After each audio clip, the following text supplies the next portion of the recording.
আসসালামু আলাইকুম। প্রিয় দর্শক, অন্য মঞ্চের আলাপচারিতায় আপনাদের সকলকে আমন্ত্রণ জানাচ্ছি। ডাকাত দল ডাকাতি করে একসাথে, তবে ডাকাতির পর যখন লুটের মাল ভাগাভাগির সময় হয় তখন বখরা নিয়ে অনেক সময় ঝামেলা শুরু হয়, আর এর ফলে খুনোখুনি, দল ভেঙে যায়। অনেক সময় আবার এমনও হয় দল ভাঙার ঝুঁকি নেয় না কেউ, মনের রাগ বা দুঃখ চেপে রেখে চুপ হয়ে যায়, কারণ তারা বোঝে দল ভাঙলে যা করে কমে খাচ্ছে, যেটুকু করে কমে খাচ্ছে সেটাও থাকবে না, খাবে কি? সুতরাং থিওরি অফ নেসেসিটি তাদের এক করে রেখে দেয়, একসাথে রাখে। কথাগুলো মনে পড়ল বাংলাদেশের বর্তমান অন্তরিম সরকারের কাজকর্ম দেখে। ডাকাত দলের সঙ্গে তুলনা করলে এবং দেশকে লুটের মাল বললে আপত্তি করতে পারেন অনেকেই, এটা আমি জানি। তবে আপত্তি করলেও সত্যিটাকে তো চেপে রাখা যায় না।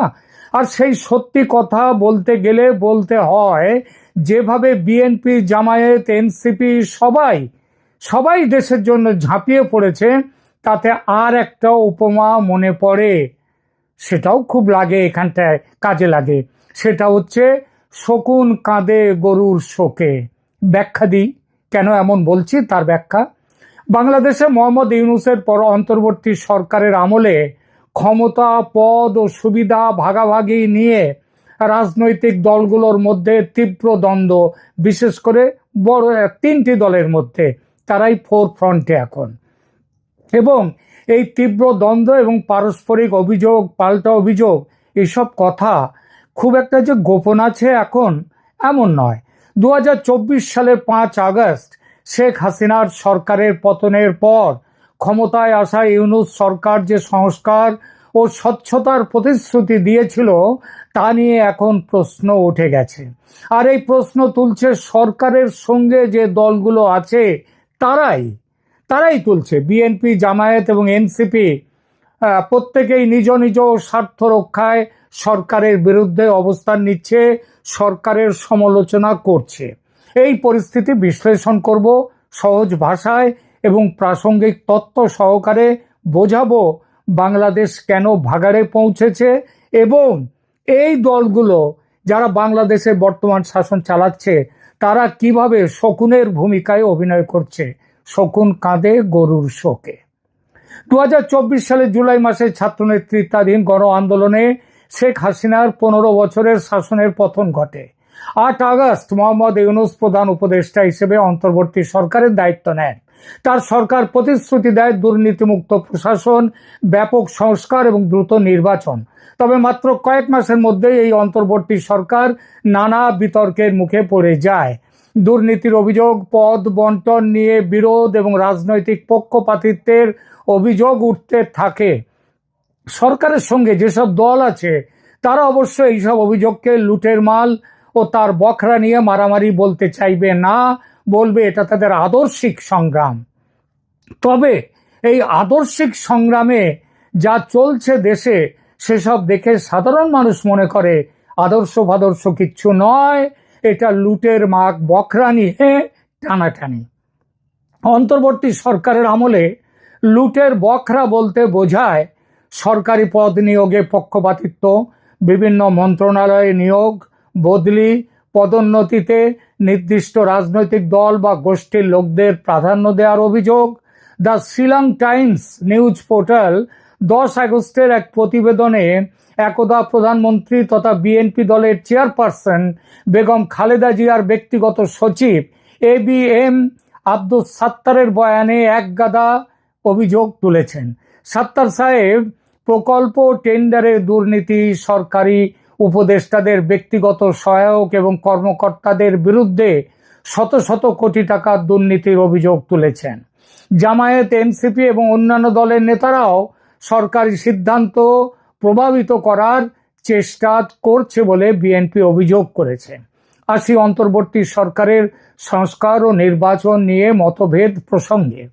জুলাই চার্টার বাস্তবায়ন, পিআর পদ্ধতি চালু এবং নির্বাচনের সময় নিয়ে দলগুলোর মধ্যে তীব্র দ্বন্দ্ব। দেশের বৃহত্তম বিরোধী দল হিসেবে বিএনপি দ্রুত নির্বাচন চায় এবং ডিসেম্বর 2025 থেকে ফেব্রুয়ারি 2026-এর মধ্যে ভোট অনুষ্ঠানের দাবি জানিয়ে আসছে। এই বিষয়ে বিএনপি দলের অভিযোগ যে ইউনূস সরকার জামায়াত ও এনসিপির স্বার্থ দেখছে, বিএনপির নয়, সব বড় বড় জায়গায় তাদেরই লোক বসাচ্ছে। কিছু উপদেষ্টা নির্দিষ্ট দলের ইঙ্গিত করছে জামায়াতের দিকে, তবে নাম নিচ্ছে না। এর প্রতি পক্ষপাত দুষ্ট বলছে বিএনপি। এবং প্রশাসনিক নিয়োগে একদলীয় অর্থাৎ জামায়াতের যে আধিপত্য চলছে, এই অভিযোগ বিএনপির আরো অভিযোগ সংস্কারের নামে নির্বাচন ইচ্ছাকৃতভাবে বিলম্বিত করা হচ্ছে এবং বলছে তারা যে রেফারেন্ডাম গণভোট জাতীয় নির্বাচনের সাথে একসঙ্গে হওয়া উচিত, আলাদাভাবে নভেম্বরে নয়।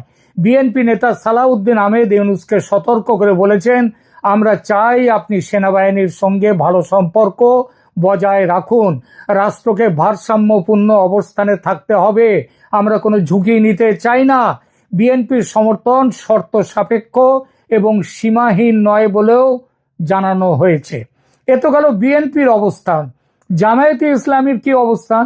ইসলামপন্থী এই দল পিআর বা আনুপাতিক প্রতিনিধিত্ব পদ্ধতি চালুর জোর দাবি জানাচ্ছে, অর্থাৎ যে যত ভোট পাবে সে তত আসন পাবে সংসদে। জামায়াত ও এনসিপি মনে করে এতে প্রতিটি ভোটের মূল্য থাকে এবং ছোট দলগুলো সংসদে উপস্থাপিত হতে পারে। তবে কথা হচ্ছে, যে নিয়মের কথা বলছে, এই আনুষ্ঠানিক এই যে প্রতিনিধিত্বমূলক যে তাদের যে গঠন আনুপাতিক প্রতিনিধিত্ব, এইভাবে কিন্তু পৃথিবীর কোনো দেশে ভোট হয় না।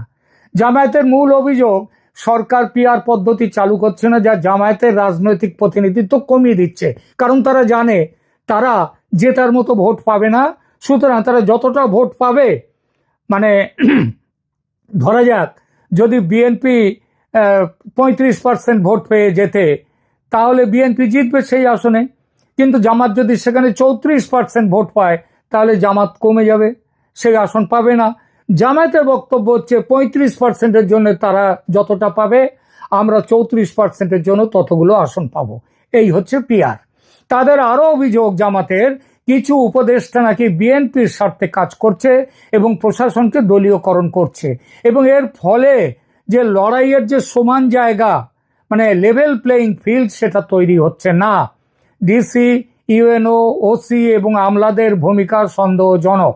জামাতের আরো অভিযোগ, ইউনূস লন্ডনে বিএনপি নেতা তারেক রহমানের সঙ্গে বৈঠক করে পক্ষপাতিত্ব দেখিয়েছেন, যেটা করা তার উচিত ছিল না।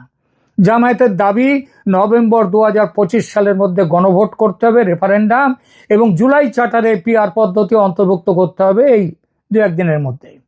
জামায়াত সেক্রেটারি জেনারেল মিয়া গোলাম পরোয়ার বলেছেন, জনগণের মতামত নিতে হবে, সংখ্যাগরিষ্ঠ সমর্থন পেলে সবাইকে মানতে হবে, না পেলে জামায়াতও মানবে। জামায়াত নেতা সৈয়দ আবদুল্লাহ মোহাম্মদ তাহের, যিনি সম্প্রতি কয়েকদিন আগে নিউ ইয়র্কে এক সভায় 5 মিলিয়ন বা 50 লক্ষ যুবক নিয়ে ভারত আক্রমণ করে ভারতে গজওয়াতুল হিন্দ প্রতিষ্ঠার কথা বলে বিখ্যাত হয়েছেন, তিনি দাবি করেছেন যে তাদের কাছে কিছু উপদেষ্টার ষড়যন্ত্রের নাম ও ভয়েস রেকর্ডিং রয়েছে, যা এখন তিনি প্রকাশ করছেন না, তাদের সংশোধনের সুযোগ দেওয়ার জন্যে। এনসিপি, জাতীয় নাগরিক পার্টি, বলছে জুলাই চার্টার সম্পূর্ণ বাস্তবায়িত করতে হবে, বিচার ও সংস্কার সম্পন্ন করতে হবে, সংবিধান সংশোধন করতে হবে, তবেই নির্বাচন চাই। এই দাবিতে তারা অটল, কারণ সেটা করলে তো তারা ভোটে জিততে পারবেন না নির্বাচন করলে। সুতরাং এই দাবি করে যতদিন ভোট পিছিয়ে দেওয়া যায় তারা তাদের জায়গায় থাকবেন। এনসিপি নেতারা সরকারি চাকরিতে নিজেদের লোক ঢোকানোর চেষ্টা করছে বলে কিন্তু প্রচুর অভিযোগ উঠেছে। এনসিপির যুগ্ম সচিব সালাউদ্দিন তানভীরকে এনসিটিবি বা জাতীয় পাঠ্যক্রম ও পাঠ্যপুস্তক বোর্ড এবং ডিসি নিয়োগ কমিশনের ডিসি নিয়োগের জন্য তিনি ট্রেডিং করবেন, দরদাম করবেন এবং হস্তক্ষেপের অভিযোগে সাময়িকভাবে সাসপেন্ডও করা হয়েছে তাকে। রেলওয়ে মন্ত্রণালয়ে নিয়োজিত 3 ছাত্রনেতার বিরুদ্ধে রেলের টিকিট কালোবাজারি, বদলি বাণিজ্য ও দুর্নীতির অভিযোগ উঠেছে। ইউনূস তারেক বৈঠকের পর এনসিপি হতাশা প্রকাশ করে বলে, সরকার শুধু একটি দলের অবস্থান ও দাবিকে গুরুত্ব দিচ্ছে। এনসিপি নেতারা মনে করে নির্বাচনের তারিখ ঘোষণায় বিএনপিকে অগ্রাধিকার দেয়া হয়েছে যখন সংস্কার ও বিচার এনসিপির প্রধান দাবি ছিল। মানে ওই ভাগাভাগি নিয়ে টানাটানি, লুটের বকরা নিয়ে টানাটানি, শকুন কাঁদে গরুর শোকে। উপদেষ্টা ও তাদের সহকারীদের বিরুদ্ধে অন্তর্বর্তী সরকারের দুর্নীতি মুক্ত থাকার প্রতিশ্রুতি সত্ত্বেও নানা কেলেঙ্কারি প্রকাশ পেয়েছে। আসিফ মাহমুদ সজীব ভুঁইয়া যুব ও ক্রীড়া দপ্তরের উপদেষ্টা এবং স্থানীয় সরকার মন্ত্রণালয়েরও ভার তার উপর। তার সহকারী ব্যক্তিগত সচিব মোয়াজ্জেম হোসেনের বিরুদ্ধে ৩০০ কোটি টাকা আত্মসাতের অভিযোগ। মিনি স্টেডিয়াম প্রকল্পের খরচ ১২ বিলিয়ন টাকা বৃদ্ধি করা হয়েছে, 158% বাড়ানো হয়েছে। এই ব্যাপারে চাপ দেওয়ার ব্যাপারে অভিযোগও এই মহাবিপ্লবী ছাত্র নেতা ওই আসিফ মাহমুদ সজীব ভুঁইয়ার নামে। তার পিতার বিরুদ্ধে সন্দেহজনক পরিস্থিতিতে সরকারি ঠিকাদার লাইসেন্স পাওয়ার অভিযোগ আছে, যার জন্য আসিফ প্রকাশ্যে ক্ষমা চাইতেও বাধ্য হয়েছেন। এছাড়াও বিস্তর অভিযোগ এই উপদেষ্টার ফুর্তি ফার্তার, ওই সে কি হাঁসটাস মাঝরাতে না শেষ রাতে হাঁস কেটে তার মাংস খাওয়া, এইসব নিয়ে যাক নিজে চাঁদাবাজি করতে গিয়ে ধরাও পড়েছেন এই উপদেষ্টা। বিএনপি চেয়ারপারসন খালেদা জিয়ার সচিব ABM আব্দুস সাত্তার অভিযোগ করেন, আমি অন্তত ৮ জন উপদেষ্টার সীমাহীন দুর্নীতির প্রমাণ দিতে পারি। কোনো পদে নিয়োগ বা বদলি তাদের খুশি না করে হয় না, মানে টাকা না দিয়ে হয় না। এক উপদেষ্টার APS এর অ্যাকাউন্টে ৩০০ কোটি টাকা পাওয়া গেলেও তার বিরুদ্ধে কোনো ব্যবস্থা নেওয়া হয়নি, তার বিরুদ্ধে FIR হয়নি, তাকে জেলখানায় পাঠানো হয়নি, গ্রেপ্তার হয়নি। সরকারি গাড়ির অপব্যবহার অজস্র। বহু উপদেষ্টা নিয়ম বহির্ভূতভাবে একাধিক গাড়ি ব্যবহার করছেন ব্যক্তিগত কাজে। এমনকি গাড়ি করে যে জায়গায় ৩-৪ ঘন্টায় যাওয়া যায় সেখানে হেলিকপ্টারে যাচ্ছেন এবং সেখানে রেড কার্পেট বিছিয়ে দেওয়া হচ্ছে তাদের অভ্যুত্থানের জন্য।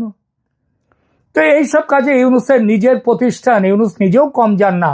তিনি গ্রামীণ ব্যাংকে ৫ বছরের কর ছাড় দিয়েছেন এবং গ্রামীণ কল্যাণকে এখান থেকে নিজের জন্য ৬৬৬ কোটি টাকা করের অব্যাহতি তিনি আদায় করে নিয়েছেন। ক্রিপ্টো কারেন্সিতে সম্পদ লুকানোর অভিযোগ আছে। কিছু তথ্যসূত্র দাবি করেছে যে সরকারি কর্মকর্তা ও ছাত্র নেতারা বিটকয়েনে লাখ লাখ ডলার জমা করেছেন। কাদের কতটা জমা, ছোটখাটো একটু হিসাবটা দিয়ে দিই। নাহিদ ইসলাম, তার নামে আছে ২০৪.৬৪ BTC, যার বাংলাদেশি টাকায় যার পরিমাণ হচ্ছে প্রায় ২২০ কোটি টাকা তিনি জমা রেখেছেন। আসিফ মাহমুদ ১১৩ BTC, তার হচ্ছে তার টাকার প্রমাণ কত হচ্ছে প্রায় ১০০ কোটি টাকার ওপরে। শফিকুল আলম ইউনূসের যে প্রেস সেক্রেটারি, যাকে অনেকে আবার আদর করে ডাস্টবিন শফিক বলেন, তিনি রেখেছেন ৯৩.০৬ BTC মানে বিটকয়েন, যার মূল্য $10 মিলিয়ন, মানে $1 কোটি। মানে বাংলাদেশের হিসাবে দেখুন এবার কত কোটি টাকা হয়। যদিও এই তথ্য নিশ্চিত নয়, তারা বলতেই পারেন, কারণ প্রমাণ নেই, তবুও এটা গুরুতর আলোচনার জন্ম দিয়েছে। সবচেয়ে বড় কথা, এই অভিযোগের সত্যতা নির্ণয় করতে সরকার কিন্তু কোনো ব্যবস্থা নেয়নি। জুলাই চার্টার ও রেফারেন্ডাম নিয়ে দ্বন্দ্ব। সেখানে দেখুন, জুলাই চার্টার, জাতীয় চার্টার হলো ৩৩টি রাজনৈতিক দলের মধ্যে সাংবিধানিক, নির্বাচনী, প্রশাসনিক সংস্কার বিষয়ে ঐকমত্যের ভিত্তিতে প্রণীত একটি ঘোষণাপত্র। আজকালের মধ্যেই সেটা বাইরে ঘোষণাপত্র জারি করার কথা, সব সইসাবুত করে।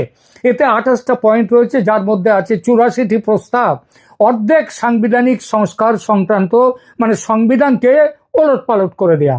রাজনৈতিক দলগুলির ৬০% দল এই চার্টারে স্বাক্ষর করতে রাজি হয়নি। আসা যাক রেফারেন্ডাম বা গণভোট প্রসঙ্গে। নভেম্বর ২০২৫ সালে নির্বাচনের আগে রেফারেন্ডাম চায় জামাত ও এনসিপি। তারা বাংলাদেশের সংবিধান, বাংলাদেশের গণতন্ত্র খোলনলচে পাল্টে দিতে চায়। বিএনপি আবার রেফারেন্ডাম নির্বাচনের সাথে, বিএনপি কিন্তু বলে এটা করতে হবে ফেব্রুয়ারিতে ২০২৬-এ, ভোট এবং গণভোট দুটো একসাথে হবে, তাতে অর্থের সাশ্রয় হবে। পিআর পদ্ধতির অন্তর্ভুক্তি, জামাত দাবি করছে জুলাই চার্টারে পিআর পদ্ধতির প্রস্তাব রেফারেন্ডামে রাখতে হবে। বিএনপি ও জাতীয় পার্টি সংবিধান অনুযায়ী নির্বাচন চায়, পিআর নিয়ে তাদের মত নেই। জাতীয় ঐক্যমত্য কমিশনের ভূমিকা কি? কমিশন 15-16 অক্টোবর এই আজকালের মধ্যেই চার্টার চূড়ান্ত করার পরিকল্পনা করেছিল, তবে চূড়ান্ত খসড়ায় চূড়ান্ত মতবিরোধের বিষয়গুলো থাকায় দলগুলির মধ্যে বিভেদ থাকছে এবং তার জন্য সেটা জারি হবে না। বিএনপি ও তার সহযোগীরা 11টা ভিন্ন মতের নোট দাখিল করেছে, যার মধ্যে বিএনপির একার হচ্ছে 9টি। বিশেষজ্ঞদের সমালোচনা এই সরকার সম্পর্কে কিরকম? সরকারের খুব কাছের মানুষ দেবপ্রিয় ভট্টাচার্য তিনি বলেছেন এই সরকারের এখন